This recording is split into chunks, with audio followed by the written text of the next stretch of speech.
ესეთი რაღაცა სხვაგან შეგიძლიათ ნახოთ, ანუ ყველა წინ მიდის წესით, მაგრამ ვერავინ ვერ მიდის წინ. იმიტომ რომ ის წინ მიდიოდა და ის მარცხნივ მიდიოდა და ის იმას დაეჯახა. ამიტომაც ყველა მივდივართ ახლა იქ სადაც არ შეიძლება შესვლა, იმიტომ რომ მაგ დაახოცეს დაშნიტეს ერთმანეთი. მიყვარს. საქართველო ძალიან მიყვარს. არაერთხელ ვფიქრია საქართველოდან წასვლაზე და რაც იტალიაში აღმოჩნდი, მაგის მერე განსაკუთრებით ვფიქრობ იტალიაზე. ვფიქრობ რა გავაკეთო, როგორ გავაკეთო საანაფერგერტი, ამიტომ და ასე შემდეგ.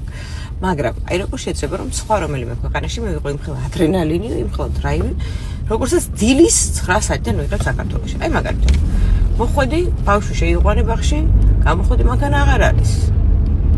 შეშაც არ არის და არც მანქანა აღარ არის. მანქანა რატო არ არის? იმიტომ რომ არ ვიცი ვინ, მაგრამ გადაწყვიტა რომ ბაღის წინ აღარ იყოს პარკინგები.